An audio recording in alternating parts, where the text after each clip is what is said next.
Knon 89.3 FM in Dallas and Fort Worth, the voice of the people.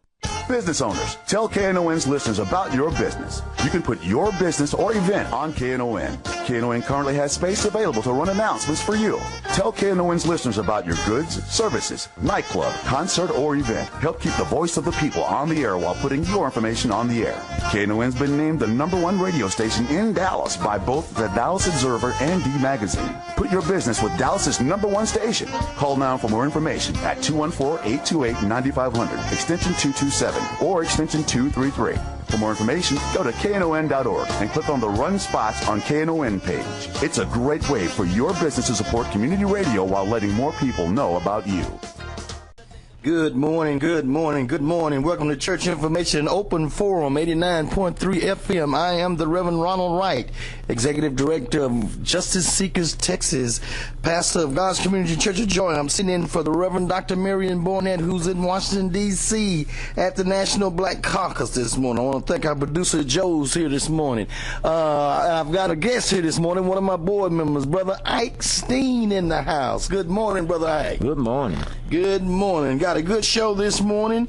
Want to say good morning to Brother Barnett, who's in Washington, and Brother Dr. Lee Alcorn this morning. Got some great topics this morning. We're going to start from the U.S. Attorney General retiring all the way down to Lancaster Road. and Brother Dwayne Caraway, my brother, is discussing Cheney Street, and there's also some other issues we want to talk about. I don't know recently, Ike, if you heard about the young man who was shot down by the police at the Walmart, who had a pellet gun. And the phone call, the caller of the 911 call gave the police the information, and he was making like the young man was pointing a gun at the people at the store, which was not true, and they went over and shot him down. And the grand jury out in Ohio no-bailed him. And it's just unbelievable. You know, I want to talk about several things, but one of the things this morning is, what is it going to take for us to restore the black community back to where it needs to be? Harold Melvin wrote a song, said, "Wake up everybody, no more sleeping in bed, no more backwards thinking, time for thinking ahead."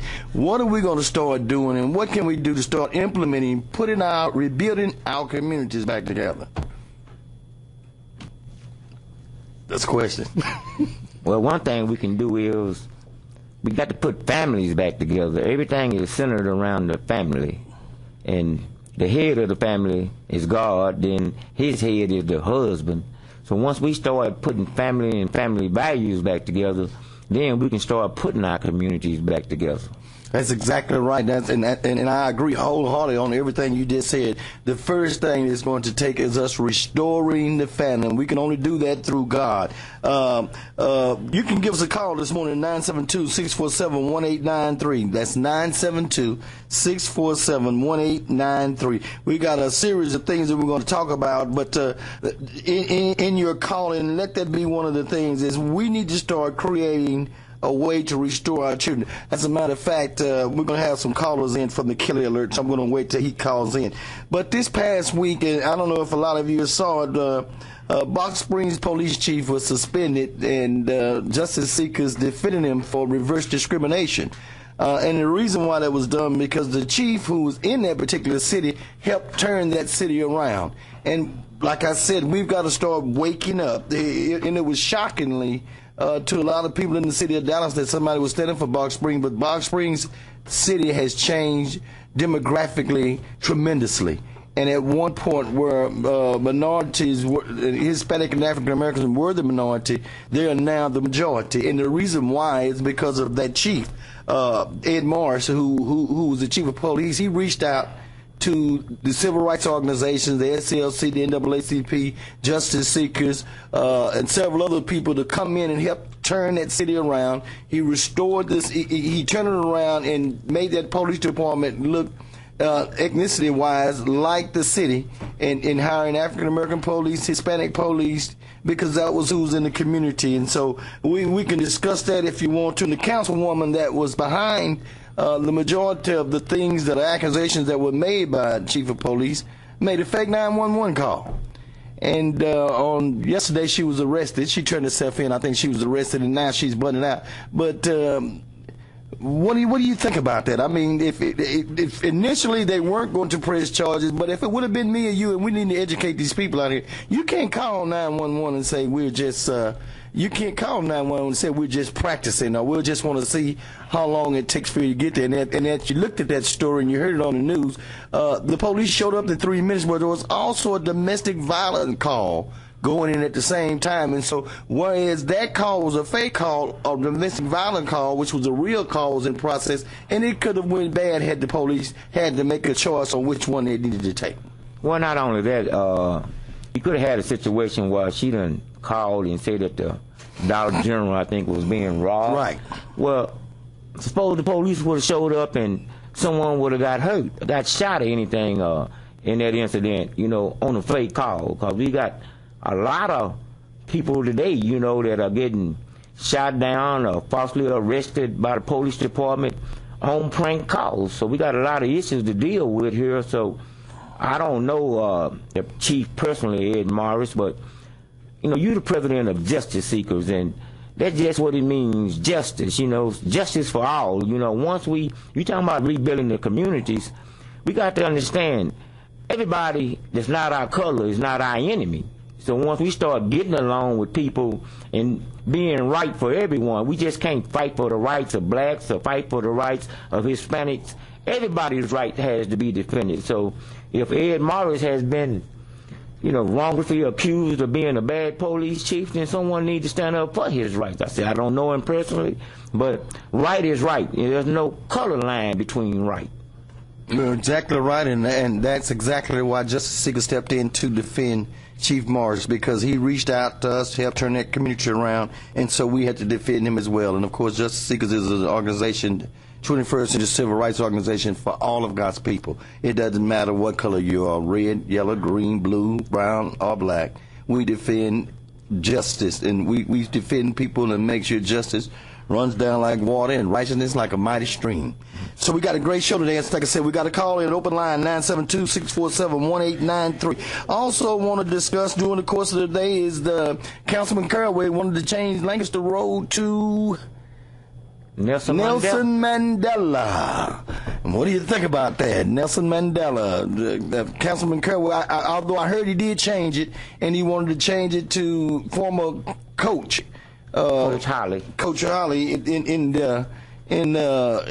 change the street to Coach Holly, and so give us a call and let us know what you think about that. I mean, well, Nelson, let me say this about naming Nelson Mandela. I mean, it sounds like a good idea, but Nelson Mandela is not American, and you're dealing with veterans over there, and these people are fighting wars, and a lot of them are trying to get benefits and stuff. So Nelson Mandela was a great man, but we got great African Americans over here that we could change the name of the street into. So, I mean, I don't know what the Councilman Caraway is trying to, you know, do. I think he's trying to leave his mark, you know, in the city. So, you know, he got enough marks already. So. We got enough marks already. Let's go to line 3 and say good morning to Joe. Good morning, Joe. You all right this morning? Yes, sir. Like your show, topics and all. Let's not forget, I'm getting a lot of feedback on my phone. I don't know about yours. Yeah, is your radio on? Oh, I'm away from radio. Okay. But at any rate, let me see if I can better this. One second. Let me go to 1 second. Okay. I'm still getting a little feedback. Let me call back. Yeah, just call back, Joe.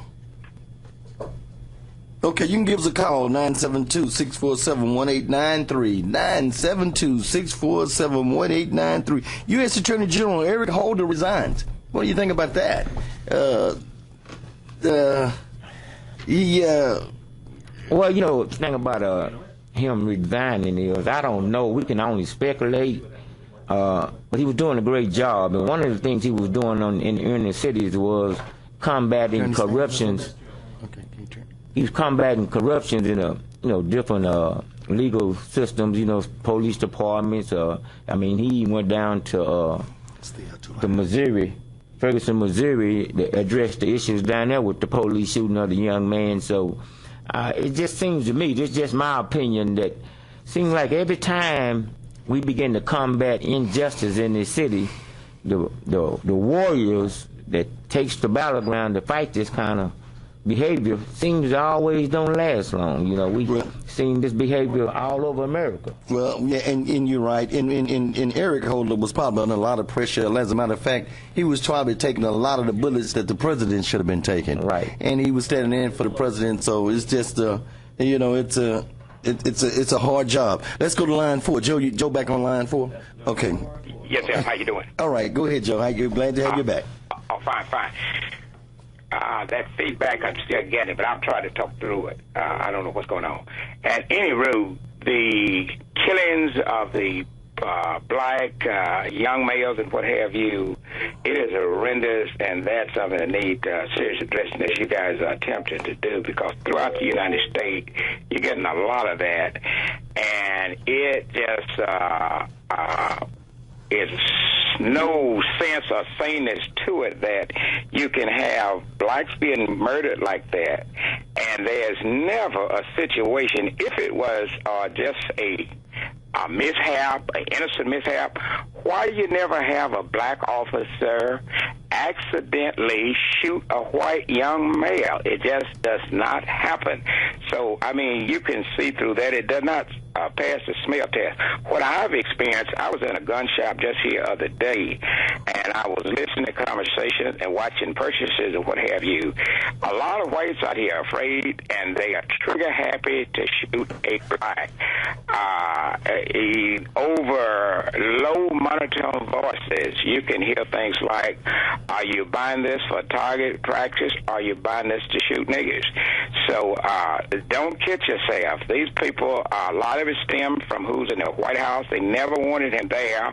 When he got there, they never wanted him back. He got back. He leaves in a couple of years, and that's not selling well. You got the DA down there has released about 30 people that was incorrectly locked up. So the beat just goes on. But what I really called for is to say that I was down at Commissioner's Court on Monday. Okay. And let's not forget that this thing about charging loved ones to see their incarcerated relatives, this thing is still going on. I can't believe it. I spoke to him and told him, I can't believe you're addressing some mess like this.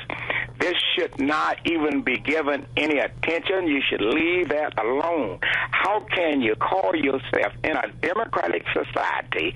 A lot of these people have been locked up for the mere purpose that they couldn't get good legal defense. That's why they're there. Joe, what commissioners were for that? Oh, our man downtown sat on his hand, and there were others. He did not speak up. I left after speaking. I left shortly after, but I had heard some of it about a week or two before. What's going on is that most of the people that, when I have read and studied this, you got a lot of people that have kind of been in support, but the only person that I've heard that really spoke out against this strongly has been Judge Jenkins. A lot of these people that are locked up in the Dallas city jails and county jail, many of these people are not even from Dallas. You got folks that get locked up that come in here from New York, South Carolina, Virginia, Mississippi, California, and once they get locked up, you're going to charge them to talk to their relative on the phone. I see them on a little quick snap video or something. These people, some of them, to see the love when they travel 300, maybe 1,000 more miles to get. Some of them are running out of gas trying to get here, go in debt. Well, do you think it's about money?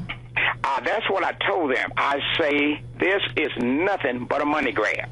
Some of those folks sitting up there, as quiet as it is kept, probably invest in some of those old companies. Absolutely. That's going to go to the money trail. Absolutely. And make money off these old videos and teleconference calls. This is a mess that needs to be put to rest. Let me ask you one more question, Joe. Let me ask you one more question. In your initial statement, and you were talking about the police shootings, and we're discussing about what is it going to take for us to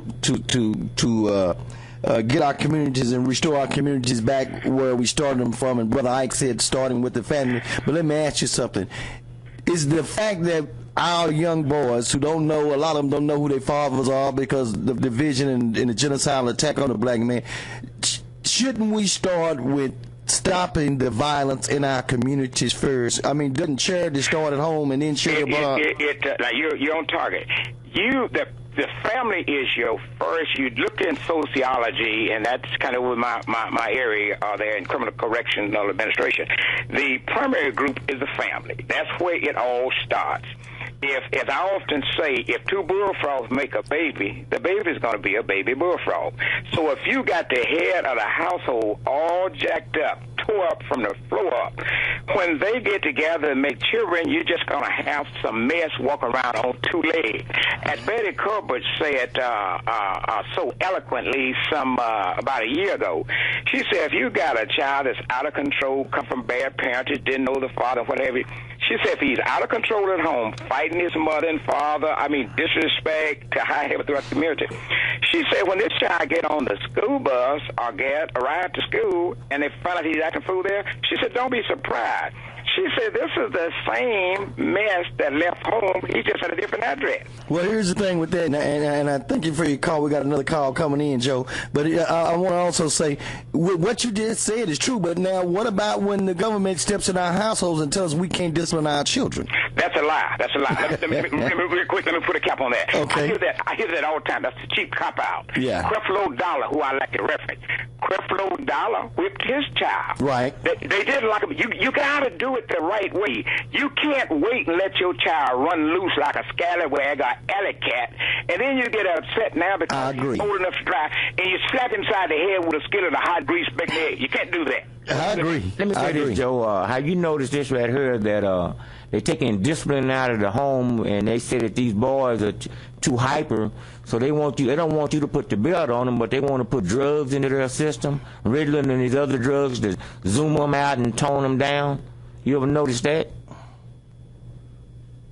Joe. He's probably gone, but you're exactly right. Oh. They don't want to.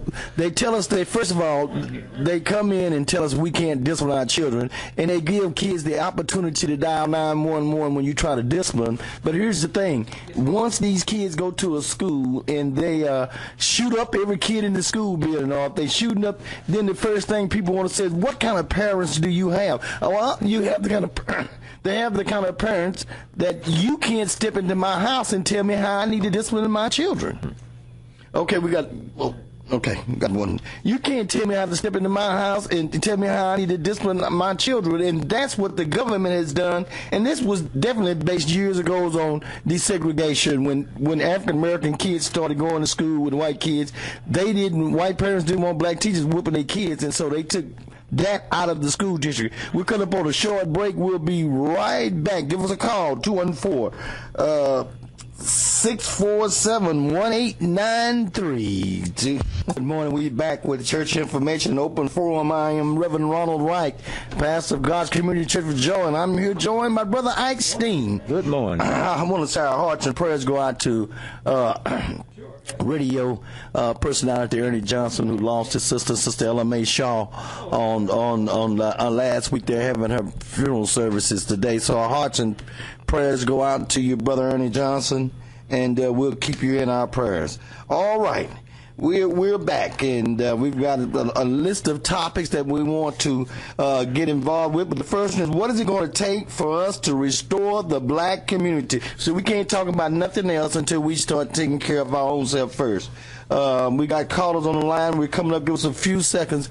And go ahead, Ike. You getting ready to say something? Well, there was an article in the Dallas Morning newspaper talking about Texas and how I think we were like number 1 or number 4 in building penitentiaries since the 90s to today. It was number 1 in the country for a while back. Back during George Bush and Ann Richardson, they signed on for 128 prisons to be built, and we didn't need them. Right, but we're closing down schools and cutting back on college education and tutoring kids, and that's what we need to do. Our kids need to be educated first, what they're up against.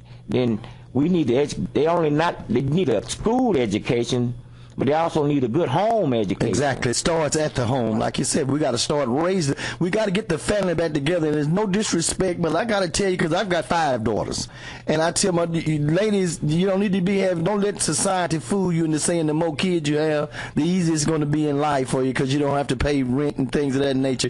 Our money is paid. Your daddy's going to end up paying your rent anyway. They're taking his money out of his check. Let's go to line 1 and say good morning to Andrew. Andrew, you there? Yes, I am. Good morning. Good morning. All right. Are you hearing me clear? Yes, sir. Okay.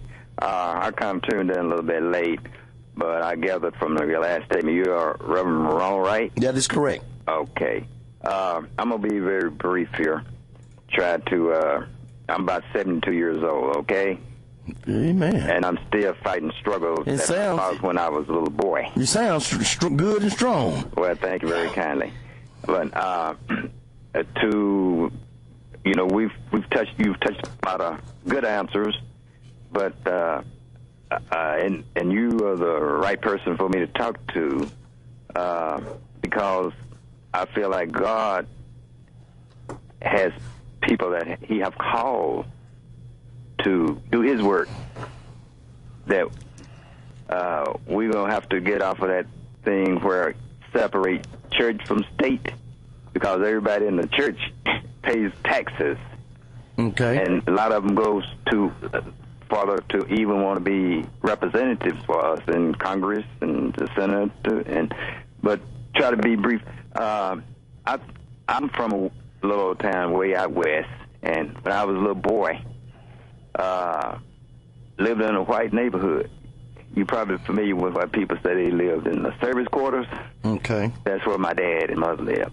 But anyway, there was a movie theater.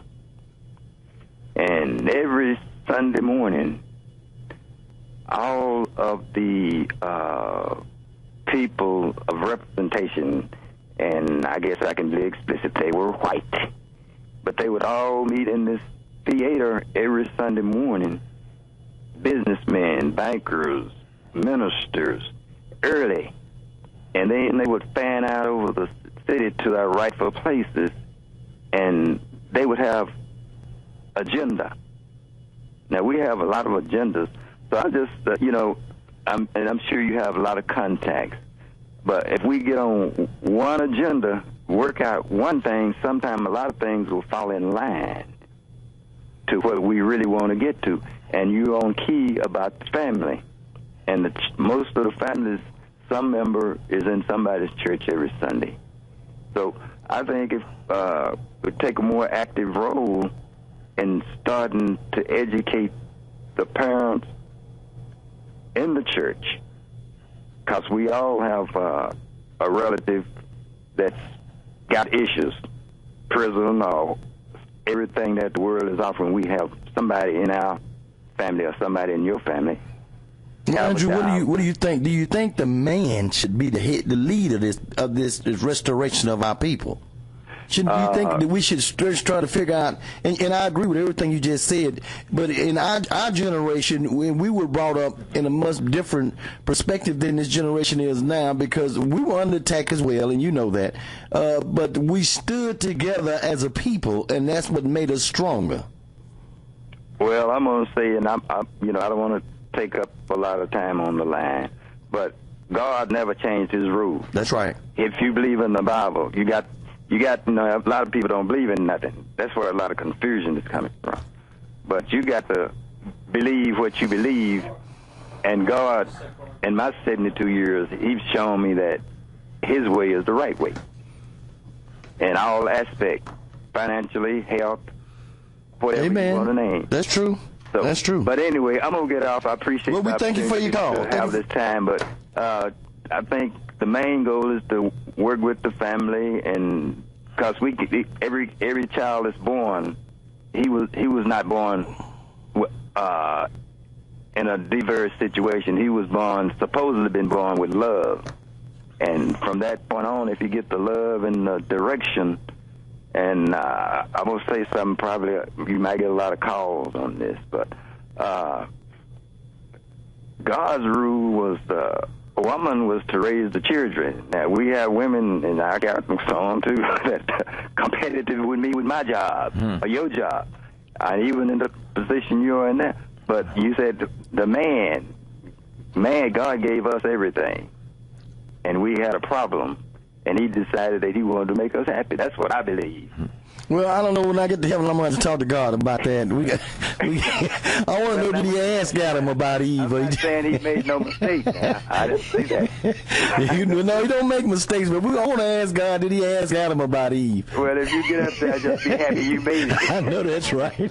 All right. Well, anyway, I appreciate your time. Y'all have a good day. And I know we all need the messages out here that you're putting out, but I wish you was some way, and I live in Fort Worth, and some of these ministers, if we can, a united situation here, too. Well, when we might, I'm going to give you the number just a second, but we need to consider putting us on a Grandpa Big Daddy rally to get our kids. Anything. Yeah, get these children see men, and we need to come together in unity and restore our families. Let me say this right here. Let me say this right here. One of our biggest problems is getting our priorities in order. We got my grandkids. I have to wrestle with them about their homework, but they know how to play all these computer games and these telephone games with these cell phones. They smart kids, but I need to get them to understand you need to do what you're supposed to do. We got our young men today growing up. They'll go buy a $1,500 car, put $4,000 worth of rims on them. Car break down with the rims on them. So once we get our priorities lined up, they had a thing out about the American dream is no longer buying a home. Well, they want you to rent for the rest of your life. So we have to understand the system in society that's coming up against what we should have lined it up for our, the Bible says that a good man leaves the inheritance for his children. We got people run around and say, well, I ain't going to leave nothing when I die for people to be fighting over. Well, we don't want to fight over your bills you left. Okay. So, go ahead. Okay, I mean you make a valid point, but are you gonna give me a number? Yeah. The number is 214-779-3549. That's 214-779-3549. It's just Secret Texas. Give me a call later on at the show, and we organize the Grandpa Big Daddy rally so we can restore our family and show our family and children. And Ike made it, and thank you for the call.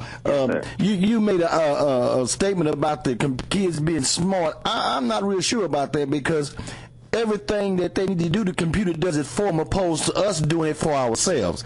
I mean, even in some of the letters, if you're writing a letter and if the word is spelled wrong, the computer fixes it for you. That doesn't mean you know how to spell it. That just means you hit the button to recreate it. So when you say smart, they can do technology, they can do it. You're right, they can fix all the cell phones and all this stuff. But how are they doing in school as it comes to basic reading, writing, and arithmetic? That's what I'm talking about. They smart to do the wrong thing. The computer is a good thing. Yeah. These kids are they do stuff on the computer I can't do. I have to go to them to get stuff done. But when it comes down to doing the basic homework, that's where the fight begins. Yeah. The teachers send notes home saying they didn't get their homework out. Who we got, Eddie or Black Hawk? We have both. Okay, I mean, who's next on the line? Line 3 is next. Okay, Eddie, come on in this morning. Good morning, Eddie. How you doing this morning? Good morning. You have just a great service. Thank you, sir. Things, okay. I'd like to comment on, in America, from Maine to Washington State, dossiers are kept on children. Okay. I suggested it's probably all children, but I heard it on TERA. And these private companies collect information, infraction, what a child ate, what he did all day, from kindergarten through 12th grade. And I wonder who signed these laws. This is such an invasion of privacy. Absolutely. And these records go on, they say through high school, but they'll look back, and I would suggest, as they do us, if you have anything, these records or whatever can follow you and perhaps keep you out of school, keep you out of work. And want to know about this information, these private companies. The statement was made that these companies have more information on us than the CIA. And it's really detrimental, in my opinion. It's invasion of privacy. I wanted to make that comment. Then the other thing, in the United States, this black man in the White House, the economy is better. Jobs are being lost by the hundreds of thousands weekly. And the entire nation may not feel it. Certainly the stock market is up and all these other things.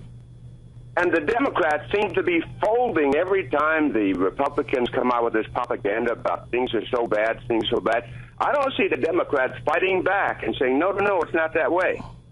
Like in that 2010 election when these Tea Party people were swept in. It was like the idea was that nothing can be done. And these people with the hogs on their noses and carrying guns to rallies. Listen, as a lot of us are saying continually when we call into your program there, you have to have some meetings. If you have to march. If you have to get organizations together, but a concerted effort, starting in Dallas, to make sure people go out to vote. Exactly. Whatever it takes, let's do it. Exactly. I appreciate your call, and I agree with you wholeheartedly, and that's exactly right. We have to become a voice, and all of those things that you just said are by design to keep people in a mode where they can be controlled. And they started out with our children. Many years, years ago when we were coming up, there's always been an attack, like I said, on the black man. He was getting shot, now they're shooting the black boys. And so the statement you made about them keeping records on us, more records on us than the CIA, you are exactly right, because it's just unbelievable how that can be done, and it's being controlled. And so you make a very, very valid point. When it comes to political politics and things as far as Democrats and Republicans, and I'm actually neither one. I'm a victimocrat. I've been victimized by both parties. And so it doesn't really matter. It's just that we need to go out and vote and be a voice. If you got to, I don't go by politics. I go by right and wrong, good and bad, and justice. And so we do need to go out and educate our people we've got to go out and be a voice and vote. Because it's because we don't have a voice, it's because we don't vote. Okay, let's go to line 4 and say good morning to Black Hawk. Up in the house. Good morning, Black Hawk. Hey, Wright. I used to write their show. I asked her they wasn't the bridge after our good dad, Al Liscombe. Yes, sir. Come after Al Liscombe. And I wouldn't mind if they named last night's Nelson Mandela. I love your work you do in the food there. I grew up in that area. All right. I got 8 of my dogs in that area. Love for dead. South Korea. And Doug Bishop School. Yeah, and also I got shot right there at Bonneville. When I go out the curve, Doug Bishop. I got shot in 1989. I went so hard, I jumped out the wood and ran. So we got to restore that area. I understand what Councilman. That area, the best area is somewhere 216 is the best area in town. So we need to be focused on more, or you said we need to be focused more on revitalizing and restoring that community versus naming streets after Nelson Mandela? No, I didn't say that, Ronald, right? No, I'm just saying if that's the point you're making as far as priority. You do it in fruit there. Oh, okay. I'm just saying if that was a priority. I can understand what you're saying. Something named after our good man, Al Liscombe. I worked with him. Al was a great man. Al was a great man, Black Hawk. And Lee Alcorn, I just named him this morning. Al was a great man. They were part of who I am. Designed the pulpit scared as hell. So what do you think about them not naming that? Not. Why would you not consider Al Liscombe? It's because of Al Liscombe that there is a Dwayne Caraway, or Tennille Atkins, or Don Hill, and all those. Al was one of the first ones. Wouldn't you think they would want to consider naming it after Al? Yes, but he named one of them bridges. I asked Barry Shield a long time ago. Name one of them bridges after Al Liscombe. They none of them bridges named after no black person. A Hunt Bridge and all like that down there. Damn arch down there. All right. So I see him. I tell them about it. I love it. And justice for it. God bless, okay? I will do it, Dr. Blackhawk. We appreciate you. Okay. Thank you very much. Let me say this right here. You know, we be talking about our neighborhoods and how run down they are and everything. A lot of this is by design, especially you talk about the 75216 area code. That's prime real estate. And the only way that the developers can come in and buy this real estate at a cheap price is to let it run down, is to take away police protection, let drugs take over, let the schoolhouses get raggedy where people don't care. And we like to say, we got to get out and vote. And we talking about Democrats and Republicans. Only time that we need to vote a straight ticket is, according to the politicians, is when we got some weak ones that might not make it unless we vote straight ticket. But sometimes you can go through your ticket, educate yourself on how to vote. You might have a Republican in there that's going to do you better than a Democrat. Or you going to have some Democrats in there going to do you better than some Republicans. But we'll go through there and vote a straight ticket just for everybody can sweep in, and that's how we wind up getting a lot of bad politicians with the good ones. Like when you say bad politicians, like what, for example? Well, it's just like tailgating. They got this thing they call tailgating. To pass a good bill. I'm talking about what when you say politician, give us a prime example of a voting all Democrat and now that comebacks to harm us. Well, when they call names, we got some politicians in here that's not really doing their job. That's not really for us. Okay, like who? Like, give me an example. Now you want to get me down so somebody can try to sue me for slandering their name or for they didn't get voted in. I use one good example. Okay, look at our district attorney. I'm not saying he's a good district attorney or a bad district attorney, but some of the things he's trying to do now with putting these prosecutors, he want to prosecute a community team. What's that about? Prosecutors send more people to jail than the police officers. They have more authority than police officers. And now they're in our communities. They have neighborhood community prosecutors. What is a neighborhood community prosecutor? Help genocidal attack on the community that they're in. We're coming up on a break right now, but you made a valid point. But give us a call, 972-647-1893. Church Information Open Forum. Give us a call. All right, we're back. We're back with Church Information Open Forum, 89.3 FM, Voice of the People.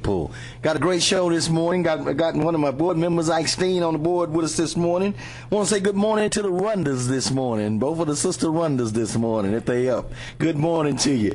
Now, we got a great topic show going on. First of all, we want to know what it's going to take for us to restore the black community and to wake up everybody. While we complaining, let's start complaining about fixing our community.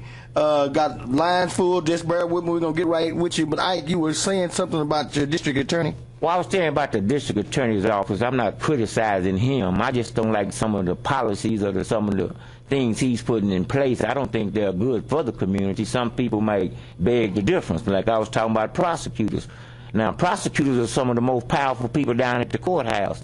They determine whether your case goes to court or not. Now, you want to have prosecutors out in the community. Now, we got to understand this. Look at the judges. Now, the judges that we have seated right now, when election time comes, now, if you see some judges in there you don't like, you want to get rid of those judges, you vote them out of office. If they have enough time in, they can retire. These judges can retire and not run for an election and not get voted out, then work on the pool board and draw pension. They call that double dipping. You can't retire from your job and the job still pay you. They're still making money from the county and you can't vote them out, and they're still sending people to the penitentiary with no repercussion on it because you can't vote them out. They retired judges. So when the prosecutors become judges, we got bad prosecutors, they become bad judges, then the trend goes on and on. I'm not saying all prosecutors are bad. I'm saying that they got a loophole in the system where we cannot get rid of some of these races or some of these judges that might be on the take. We can't get rid of them because of the loophole that's in the laws in Austin. Now, a lawyer told me, a black lawyer told me this, that we need these judges and there ain't nothing we can do about it. That's why we got state representatives down in Austin to represent us, to put laws on the book, to lobby for laws, so that we can make a change. If we stop fighting, then we'll never win. So it's about accountability. We need to start holding our elected officials accountable. All right, let's go to line one and say good morning to Rosalind. Good morning, Rosalind. Good morning. How you doing this morning? Reverend Wright. My name is Rosalind Harrison, and I want to first touch on our district attorney. Also, he has signed off for 38 inaugurations or whatever. You know, that was information that was held back, that righteousness freed those inmates that were under injustice. Secondly, our National Action Network president here in this region, the Texas region, has not stepped up and touched on the 14 unarmed men that were murdered by the Dallas police. Who is the National Action President here in Texas? Now you want to have leadership. Well, let's say our Sharpton's group, isn't it? In that Reverend Sharpton's group, who's the president? Who's in charge of that organization here in Texas? Dr. President Douglas Haynes III. Oh, Dr. Haynes. Okay. Yes, sir. And why I'm calling is I spoke on last Saturday. I had the pleasure. You there, Rosalind? Sorry, yes, I am. Okay, I had better. the pleasure of speaking to Robert Peachtree, who was sitting in. And my issue is I am a member of the Harrison family. Now, I'm going to take you back to June the 14th, 2014. A mentally ill man shot with a screwdriver in his hand. He was shot. Now, I can take you to a comment from the Dallas Police Department. A 38-year-old man was shot and killed by the Dallas Police Department. Okay? And oh, my God. And his mother, which is my aunt, called for special teams to get her adult son some help. Police say that he was armed with a screwdriver and made an aggressive move where police shot and killed him. Now, I understand the mentally ill man had a screwdriver, and he may have made a bad move. But the mother didn't ask, which is my aunt. She didn't ask for the police to come and kill her son. I looked at that. I went over and investigated that case, and I'm not real sure if what they said happened could have caused those police to do what they needed to do. Sir. And they could have even tased them. That's why I brought tasers to the city of Dallas, because they used to choke them down. And so we fought, and I stopped the chokehold, and they brought tasers in here. Why couldn't he have been tased? And when looking at that case, I seen the bullet that went into the wall, and it almost could have hit that mother and killed her. Yes, it could have. But my thing is, he was shot 3 times in the chest, twice in the back, and in his arm. Okay, my cousin, his oldest brother, has pictures of the autopsy. Okay, and they actually turned him over to take pictures. Right. Now, after he shot that many times, as he turned to his left, police was there. Turned to his right, the police was there. And then they shot him in the chest. I guess he was stunned, and he turned around to look at his mother, to hold his mother, to ask for help. They shot him twice in the back, and then as he fell on his face, they handcuffed him.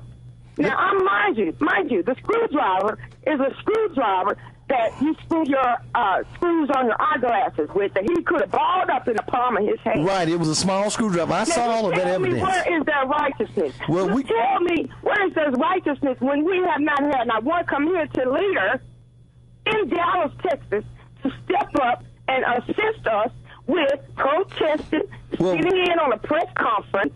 Not one community leader, not one minister. Well, Rosalind, as a matter of fact, I did. I talked with Terrence Swanson, and they were... That's my cousin. Yeah, I know, and so I did. So that's not true. There was one, and that was me. We need to continuously move. I agree with that, but here's the thing. I can't... We need somebody to sit in with us in a press conference. Okay, that's what I try to do, but I can't force them to call me. I can't force your cousins to call me. I met your brother. Me and Terrence Swanson started initially and went and investigated that, but they had an attorney who decided what they should and should not do. And so when they do that, we have to step down as an organization. We just can't overcome the attorneys that you guys pick. But I've been fighting cases like this for years, and so, yeah, I was well aware of it. We spoke on it. But you asked us to be a voice. You know, actually, we can't. They want us to push it under the rug and say, okay, you know, but as I sat in on the town hall meeting earlier this month at Friendship West. Okay, what happened with that? Was Chief Brown. Did you question them at? Did you question them in that? And what happened with that? Yes, I did. I mean, oh my God. They were like, Dr. Haynes is like, oh my God, this is crazy. You know, it's like he never heard anything about it. He was like really moved or behooved. You know what I mean? So, this made news. This made the news.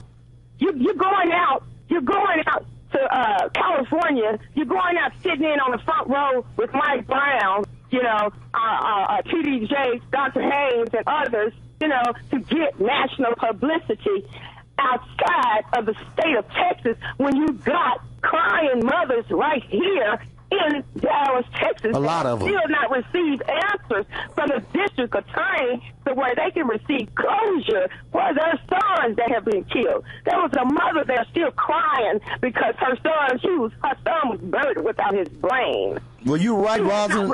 You're right, Rosin, and we thank you. And you know what? You need to get and Swanson has got my number. Have them give you my number, okay. And I'll be more than happy to work with you, Precious, because that's what we've been doing for years. Yes. Justice Seekers was behind the family, but we stood down because the attorneys was directing the family in another way, and so I just can't cross over into your family. Mothers Against Police Brutality. Call that Flanagan. Yeah, absolutely. Exactly. So we're not stepping down. We're not being quiet. We're not being quiet at all. Well, good. You guys know I'm on board with whatever you're doing. Chess. It's like playing chess. You know, you got to strategically move. Well, the first thing you got to do strategically is doing what you're doing right now, is being a voice. Amen. I thank you, Rosin, and I'm Justice Seekers is going to support you, and I'm on your team, and you know that. God bless you. I'm right. Let me say this right here. Ever since I've been a part of Justice Seekers, you know, you fight a lot of cases. And like you say, the family decides to go with an attorney after you kick the ball off. We've seen too many cases where Justice Seekers come in, push the envelope, pressure the police department, come up against the district attorney's office, then all of a sudden the attorney comes in and he takes the whole movement a different direction. He don't work with Justice Seekers. No, some of these attorneys, people have to be careful with some of these attorneys because you got to see who they are affiliated with and do they have your best interest. Seen too many times where attorneys sell people out cheap, sell for settlements that way under what the family deserves. So we fighting for justice. They fighting for money. All right, let's go to line 2 and say good morning to Bernice. Good morning, Bernice. Good morning. Let me write it down. Yes. I work right now, but I have a few things I want to share. First of all, I think we should, when Brother Eric Holden leaves office, I think we ought to be giving him some props. And I think we as a nation should give him a lot of honor due to him because of him and his team who have been on the forefront taking a lot of blows for us. I agree. We got people in various positions of authority who are people of color, and for some reason they have become so self-centered. They have become more self-prone than they're serving their communities. And that's sad to say. And now, since the election coming around, and now they want people to vote for them. When I'm going, well, this man come all the way from Washington, comes down into these communities trying to bring justice and bring fairness and equity and equality, and you got people sitting right there in these different positions on the city level, on the county level, as well as state. And guess what they're doing? They turn a deaf ear, and the only time they want to speak out is when they know the camera's going to be on them, and they want that just for showmanship. And I'm saying enough is enough. Okay, Bernie, let me ask you a question. What do you think about that? Do you think we should hold them more accountable and not just, and since we're talking, not just vote on them because they're black, but vote on them if they are accountable for what we want them to do? I'm getting ready to address that. We need to hold all of them. We all have skin in the game. This is not about me. It's about we. So we are us, the U.S., okay, we are citizens, but what we have done, we have become complacent, we have become lazy, and that's not I'm not trying to tear down our people because we got enough of that. I'm trying to say, let's get smart we are very creative. We have the resources financially as well. And there are those in our community who have benefited from us, from being in serving these public positions. And it's time that they put back in the community. And I'm talking about not just elected officials, but I'm talking about entertainers and et cetera. We got schools closing down. Brother Calloway has wanted to have his street name change. Well, I applaud him for that, but I can think we can use our resources for better things. I think, Brother Calloway, I think we should be focusing on those schools that have been closed down. These are all right. All right. Closed down, be turned into training centers, real job training centers, IT jobs, health jobs, things that are needed in our community, legal jobs. Well, I agree with you, not just Dwayne, but Tanel Atkins, Vonzil Hill. There's several, Carolyn Davis. There's several, not just Dwayne. Dwayne is trying to do something, even though some of us might not think it's it's not about anything, but the rest of them are silence, and silence helps the oppressor. That's what I'm saying, brother. I'm saying, Brother Calloway, I applaud you, but we can do better. There's always room for improvement. So I'm saying we, not just him, because he cannot carry this. It's all of us. It's all of us on every corner, in every portion of this county. We need to have meetings and start creating workshops where we start learning how to organize, be articulate. We start having training, where hands-on trainings, where we start lobbying and going down to Austin and be strategic. We got to be smart about it, not just emotional. We got to be smart. We got enough reactions, and we got to be more proactive. We got to start creating. I like what the gay community said a long time ago. They said an informed community is a strong community. That is so true. That speaks volumes. And if our people are not informed about their rights, well, I agree with you. We're going to be able to move forward. Well, I agree with you wholeheartedly. And thank you for calling. You made a very valid point. Okay, let's go to line 3 and say good morning to Larry. Good morning, Larry. Hey, how you doing? Hey, you want to turn your radio off. Turn your radio off, Larry. Hello? Okay, now that's better. Come on now. I can hear you better now. I want to call and make 3 announcements. First, I want to make an announcement that Pat Evans' connection owner, Kwesi Bandeli, is in the White House today. So let's get off for Obama. And all the children from Dallas is in the White House. Okay. He was there all week, okay? Now, I want everybody to get in touch with Mr. Kwesi over at Pat Evans Connection and see what came from that, and it had to be a beautiful thing. But I have another thing to say about this people that President Obama said, the gentleman a while ago said, that the Democrats wasn't doing nothing. Well, if you look around, you'll see that the Democrats, the black Democrats, are fighting ISIL, are fighting, why did President Obama call the place ISIL instead of ISIS? He said because it's a 22-member state that has signed the pact already, but they didn't sign it because they loved each other. They signed it because they was afraid they was going to lose out. So these people in ISIS is in our neighborhood at these filling stations and stuff like that. Hey, let's do our part in getting them out of here. Don't buy nothing from them. That's right. And we ain't talking about the black Muslims either. These are good people. These are our cousins and things that come from our people, the sheep, our pastor. All righty. Okay. All right. Thank you for your call. Hey, let's watch these people. Thank you for your call. All righty. All right. The conversation when it comes to straightening up our community and holding our elected officials accountable. She mentioned that Dwayne is trying to do some things, but at least he is trying to do some things. We haven't heard anything from any others. I think the only thing we heard about Tanel Atkins was a little kid got on him about talking about how he dressed or something to that nature, and he fixed that by taking the kid out and getting him some clothes or something like that. But we got to start holding our people accountable, and not just the elected officials, but we got to hold all our people in charge, from the pastors all the way down. And the way you hold them accountable is attending church. If you ain't attending church, you can't hold accountable. We've got about 1 minute left. Hold on to our line, Ms. Carbon. We're going to get you next. We're coming up on our second half. We'll be right back in a moment. Church Information Open Forum.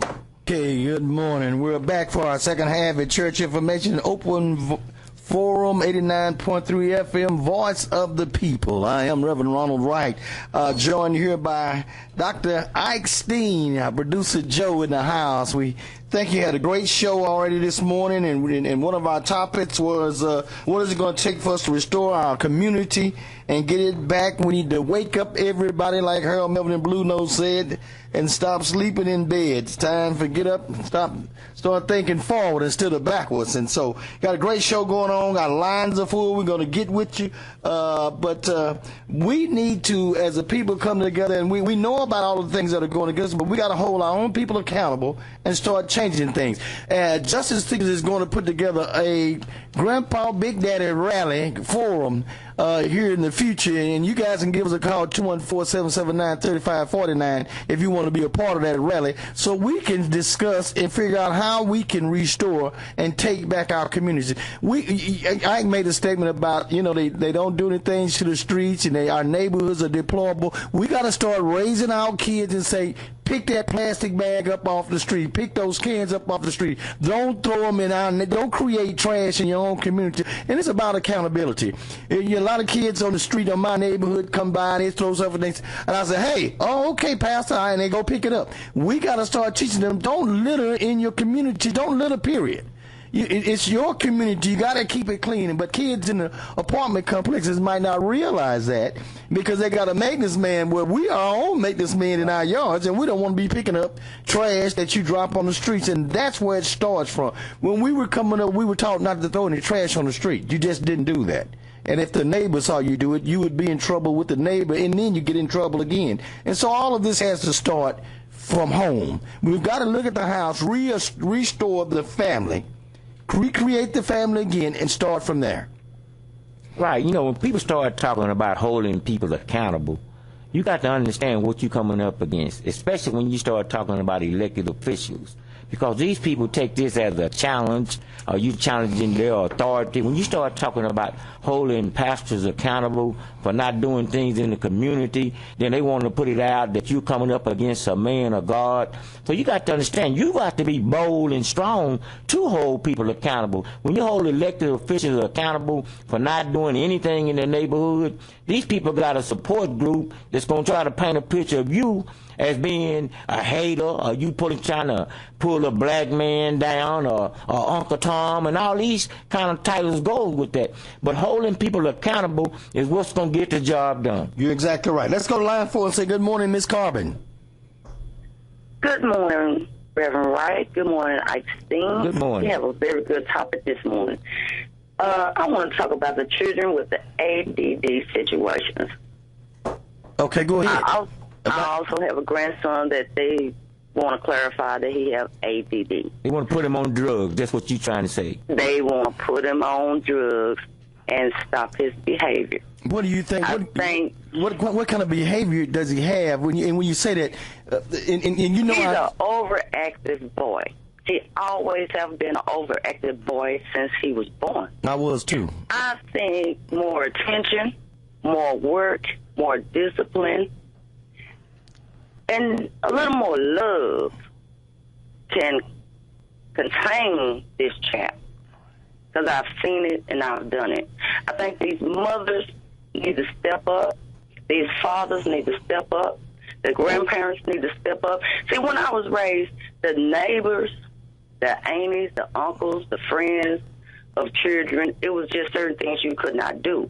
But see, now, in these days and times, people get mad if you discipline their children. Well, let me share something. And you end up with a fight. Let me share something with you, Sister Carmen, and we're discussing the genocidal attack of the family. You made a very valid point, and I guarantee in the majority of these children, not just your grandchild, but the majority of these children on drugs because of the division of the family. We can't blame the white man for dividing the family, because that's up to the woman. No. And so let me tell you something. Women can't raise men. They can't teach a boy how to be a man. They can. They can raise him, but they can't teach a boy how to be a man. I'm going to tell you that now. And then those who are blessed to have just a single parent and they come out to be strong men, you are the exception. You are not the rule. It takes a man to raise a man. It takes a woman to raise a young lady to teach her how to be a woman. And now because of the genocidal attack, and not just on the man, but like I said, when the man tells you he'll pay your rent and give you food and you don't have to do nothing but sit around and put tattoos on you and watch TV and fix your hair up and all this kind of stuff, you're going to do just what he tells you to do. So, your question... That's true. I think the upbringing with one doesn't necessarily contain any of that. Well, I was a single mother as well, Reverend Wright, and I put my foot down. What the government had set up, it's a setup. Those mothers need to know to get out and get well educated and work for a living, but also put discipline in your home. Give your children the attention they need, and do not be afraid to spank them. You cannot wait till they're 15 years old where they're going to hit you because they're going to call the police. Exactly. If you call the police on me for disciplining you, they need to take you home with them. Well, let me say this right here. You was talking about the ADD kids and stuff. And see, a lot of these young women are letting these kids get on these drugs because they're getting a check. So you cannot let your child, don't let the government, like you said, a lot of these kids are just hyper. They got a lot of energy. Setup, Mr. Steen, as I said, that's a setup. Right, that is a setup. But once you understand discipline, you got the discipline in these kids. Exactly. I ain't saying beat them to death. It's the difference between a beating and a spanking. And the best beating they can get, Mr. Steen, is put that book on them. And not only the book is that? Of school, the Bible book. You need to sit down and teach your children. You need to teach them, but you got to discipline them. You need to discipline them. I wouldn't let no man come in my house and tell me that my child did not need discipline. Would you let a woman come in your house and tell her that? I did not let a woman come in my house to tell me when and if I need to discipline my child or my children. You need to be strong. See, but we need to have the family back together, Sister Carmen. You can have a child, but do that mean that you have the right material to be a parent? This is not the right show, but I'm going to talk to you about it because I want to ask you, and I'm glad you said that because I want to ask you, what is it that takes women, and I'm talking about black women now, I ain't talking about nobody because I'm starting home, for you to have babies by men but don't realize they ain't men enough to raise your child? Why do you risk having babies by them? How many babies does it take for you to realize that I can't pick a man? I need to wait. Evidently somebody that know me how to get a real man. And that's what our problem is. We see these, and I see them on a daily basis, young girls that's like they 12 with babies in their arms and babies still in their stomach. So if you don't know how to pick a man, you don't need to just lay down with a man. A lot of times, and I know y'all ain't going to like this, but you need to keep your legs closed and your mouth open instead of the other way around. Thank you for your call, Sister Carmen. Okay, is that Greg? I'm telling him to call. Oh, yeah. Oh, he's coming in. He ain't called yet. Okay, let's go. A great topic. Let's go to line 4. Oh, that was line 4. We just done it. Let's go back to line 1 and say good morning to Mookie. Yes, good morning. Good morning. Yeah, let me turn the speaker part off. Okay, I appreciate you. Okay? Yeah, I appreciate you ladies from calling because y'all don't usually call the show, and Barnett's probably gonna beat me up because I'm good at this. The lady that was talking about her child and the discipline. Because I actually have another comment, but I recently read about the last guy that filed on Eddie Long in Atlanta. Right. He's currently written a book, and the book is called First Lady. So I got a chance to screen some of that book, and he talked about his mother and how she treated him so treacherously when he was a kid. And I think he had some incidents of dressing up like a little girl with his sisters or cousins or whoever they were. And I think about that all the time when I see these boys that are so unruly in the street. that disrespect women. And now we're talking about nationally domestic violence again. And where do you think that comes from? I think a lot of that comes from the treatment of mothers to their sons when they're kids. Now, I'm not saying all of it, because in my personal experience, I found out that men that despise or hate their mothers, they can kill a woman quick.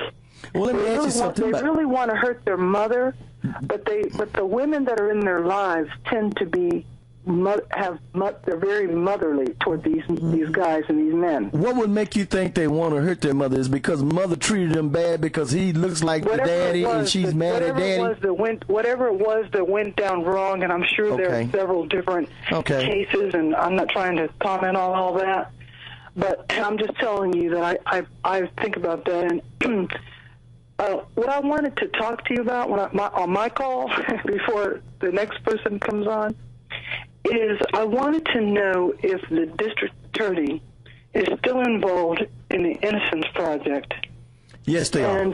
And I want to know if he is responsible for these men that have been freed to get $80,000 per year. Let me share something with you. That they were incarcerated. The district attorney's office is the Innocent Project is done under Barry Scheck. Has nothing to do with the district attorney's office, and that was a part of the state legislator's law that they passed because of innocent men had been incarcerated. Now let me tell you what this is, so y'all will know about this. The district attorney's office has nothing to do with incarceration, with exonerations. The district attorney's office has what the district attorney has to do is fight those cases when they come to him and say, here's an innocent man that DNA says that he didn't do it, and the district attorney says, well, okay, he didn't do it, we're not going to fight it. If they challenge the case, that's one thing, but when they don't challenge it, it has nothing to do with the district attorney's office. It's just that the Innocent Project and the laws that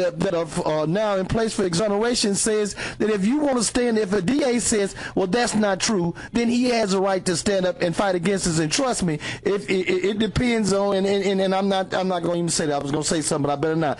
But it has nothing to do with the district attorney's office. Their job is to challenge those exonerations. Well, and thank you for that. Yeah, if they can't challenge them, then that's... I had wondered if this DA that we have here was responsible for that, and I'm thinking that he played a major role in that.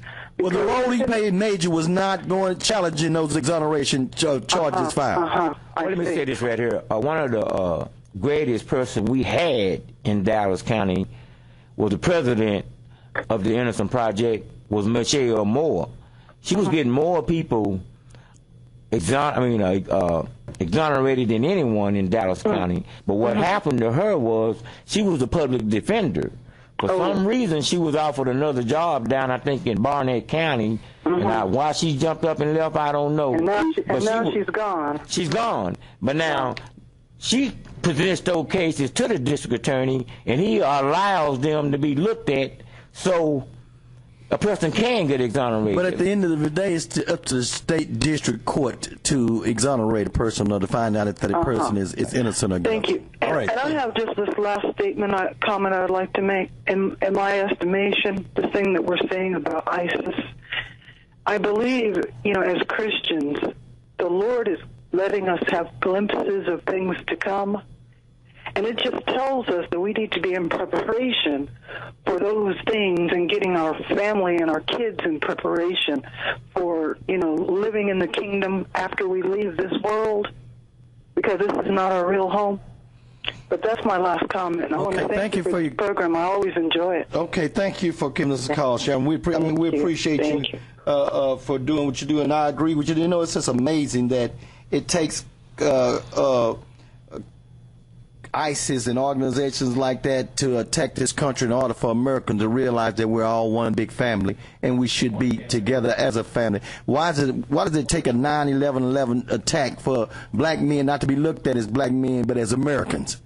I agree. And so, it's sad. It's a sad situation. And the president has absolutely nothing to do with this, because if he wasn't in there and we had a white president, that's not going to stop ISIS from doing what they're doing. But my point is, why does it take an attack on this country for us to realize that color has nothing to do with it? We're brothers. We're all Americans. We're all there to stand together. We can fight together when we're being attacked, but when we're not being attacked, we go back to being the slaves in the community. All right. Thank you for your call. Let's go to line 2 and say good morning to Denny. Good morning, Denny. Are you there?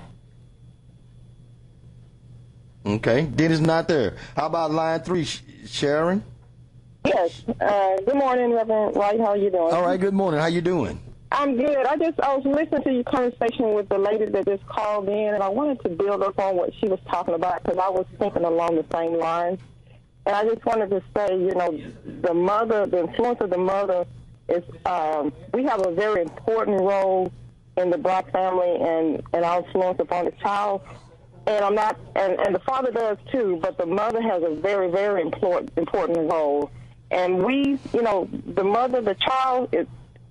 child sees the mother first. When the child comes out the womb, it's the mother that the child sees first. And we are the nurturers of the child, and we shower that child with love. But also we have to remember that we have to be the gatekeepers. And what I'm thinking is happening is that we're allowing everything to come into our home. And one of the biggest things and ways that we're being attacked is through television. And to me right now, television has an anti-black woman spirit, which leads to anti-black family spirit. And so I think, that we're being portrayed in a very negative way. And children as early as 3 and 4 are picking up on that. I mean, these children are into superheroes. And what they're seeing is a lot of white superheroes with white women, and these are very positive role models, but they don't see black superheroes with positive black women. Why is that?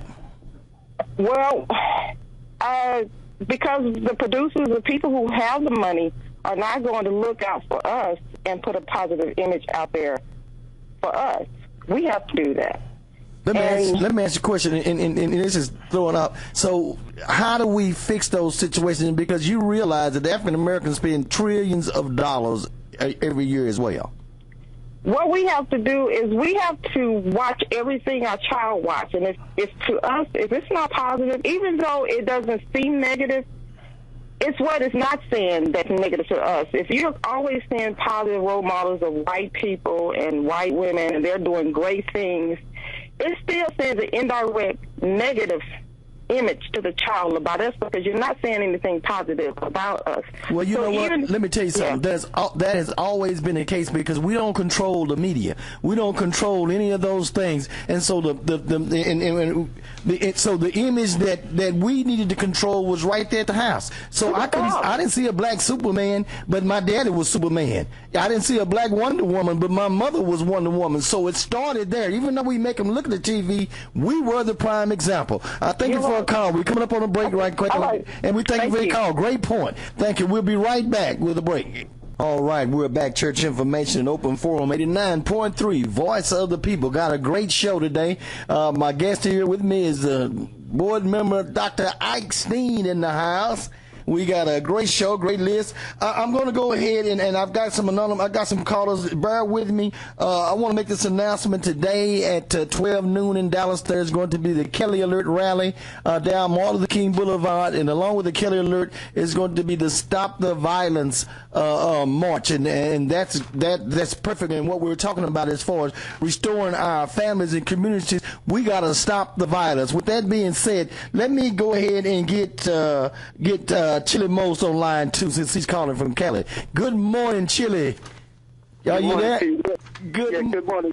Good morning, Reverend Wright. How you doing, brother? I'm doing good, brother. Thank you for calling. I just got through talking about Stop the Violence. Go ahead, Chili, and tell them what's going on.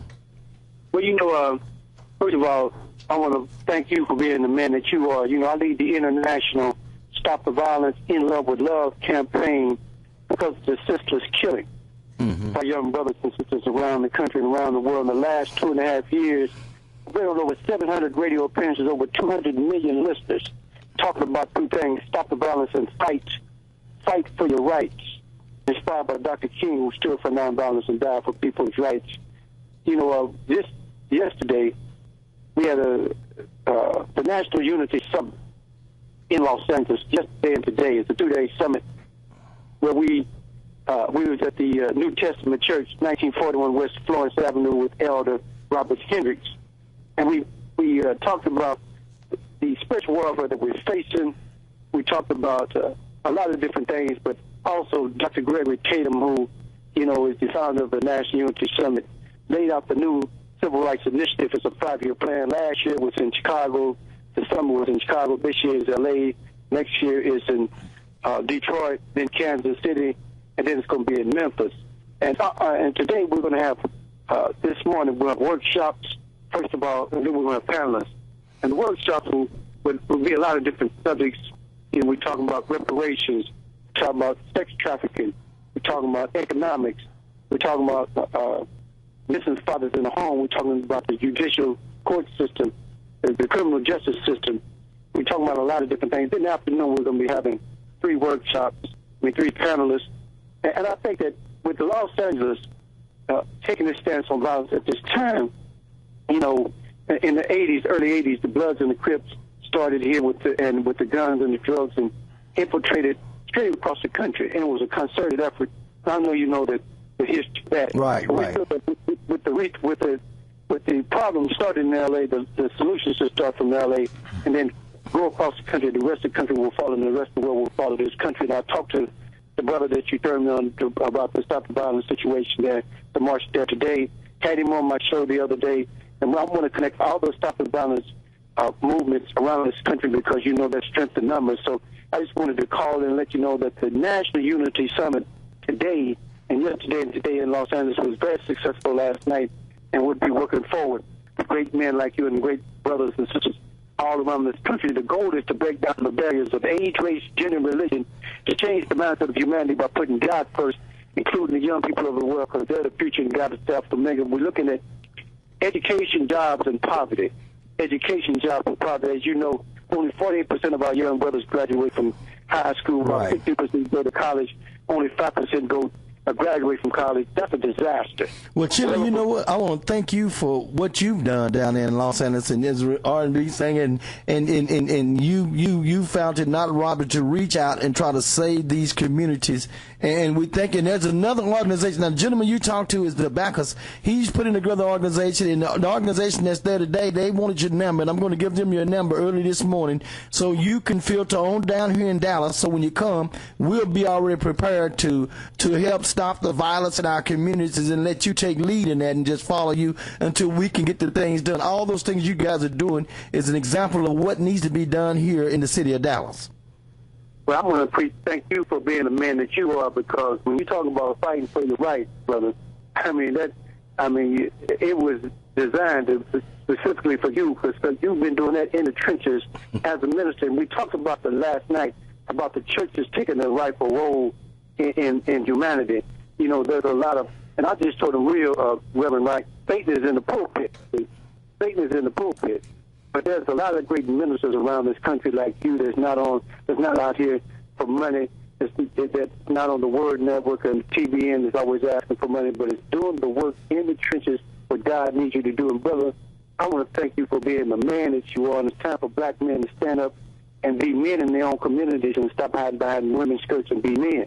Well, we thank you, brother, and I'm gonna give you a call back later on in the later on today, and when I get with my group and let them talk with you. God bless you, Chili Mose in Los Angeles. Thank you very much. You know, let me say this right here. People talk about great men. Sometimes you have great men right in your midst, and you don't know anything about it. Now, one of the greatest men that I have seen right here in Dallas County is a sitting judge, works for the city of Dallas, named Victor Lander. This man, for years, wrote in the Dallas Weekly newspaper about all the injustice that was going on right here in our city. But when it got hot, nobody even stood up to try to help the man. He like lost his job. He was the first chief judge here in Dallas, the city of Dallas. He was the chief judge over other judges. He wrote articles in the Dallas Weekly newspaper, such as he talked about my son's story, the Brian Steen story. He talked about the revolution right here in Dallas. He said that we need to come together as a people and move forward. You know, he talks about all the criminal justice system right here in Dallas County being broken. Nobody wanted to address that. But once they start naming this man as a racist and try to get rid of him, then we just sit back and watch. The man educated. He's an educator that teaches judges to be judges. But we wouldn't listen to him, but we'll listen to these fast-talking preachers that only trying to get a little money or try to get votes for us to vote on somebody that's going to line their pockets. So we got to understand, when we got somebody who's pressing forward, to get in behind them. Well, I agree with you, but I want us to also not just when we say these fast talking preachers, the Bible tells us to study to show thyself approved. And so the preacher is just a head, but you are responsible for yourself when it comes to doing what you need to do. And so although he's the preacher of the church, doesn't mean he's in control of the decisions that you need to make. You study that Bible for yourself and you make those decisions for yourself. All right, let's go to line 4. Got an anonymous phone caller. Anonymous.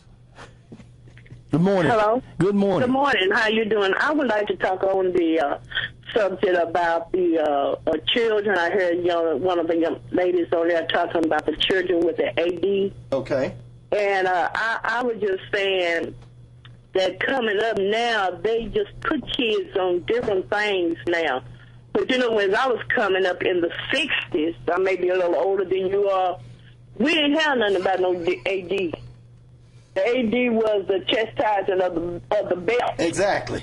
And a lot of times these young women, see what's going on now with the generation. We got young people that is raising young folks. We got young grandmothers.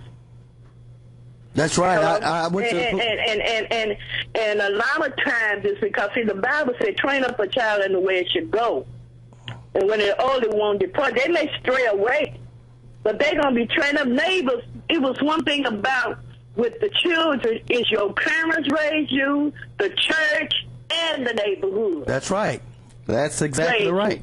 And what's going on now is that don't nobody want to get involved with them. Well, you know what? They don't want to see nothing. When they see something, they don't want to say nothing. Let me share something about that. That's a part of the genocide, and I'm just telling you, we're reaping what we sowed. That's a part of the genocidal attack on the black man. Because, see, when we were coming up, and I'm not throwing black women on the bus, but when Uncle Sam decided they're going to give them free rent and all this stuff, they took the houses. The men got kicked out of the houses because you could have everything but a man. They said you could have all the food. And then the women went from, because when we were growing up, it was a neighborhood. Daddies worked with each other, drunk beer with each other, sitting on each other's car. But when the women got in there and the men got kicked out, it was, I ain't worried about them, that's their business. And so it went from neighborhood to the hood. That's right. And this is what I'm saying. And we stood up, whatever we did, even with the schools. They have prayer. When they take prayer out of school, I'm just saying, they messed up everything. Let me tell you something about that. Let me tell you something about that. They can't take prayer out of school. Because let me tell you something. Y'all saying that, but y'all don't realize that we did it too. When when them kids are taking them tests and they know they can't pass it, and they praying to God. Lord, help me with this. So they still praying. Yes, they are. Yes, they are. So another thing, and I hear you're saying about this here, another thing I hear you saying when you were saying about walking to take back their community. Yes. Back to the community. People have called. I have listened to it on the radio and stuff. People have called and told about the Milk State apartment. And it looked like ain't nobody trying to do nothing. What apartment? Upstairs apartment. Where are they at? Oh, they're off of Simpson Stewart. Every time you look around, it's killing going on. Oh, over in the Highland Hill area? Yeah. Okay, well, they get together. The Stop the Violence Chili Mose from Los Angeles is working with Jasper Bacchus III, or Thousand Bacchus Jr., and they're getting ready to stop the violence, and that's the neighborhood that they're targeting.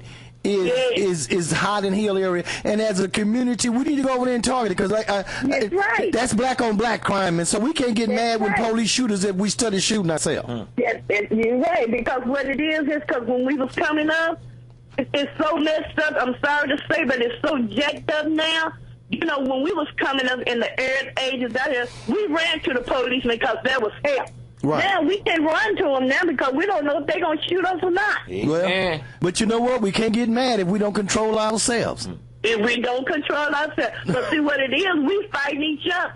And that's what has to stop, and that's going to stop when you put the family back together. Thank you for your call.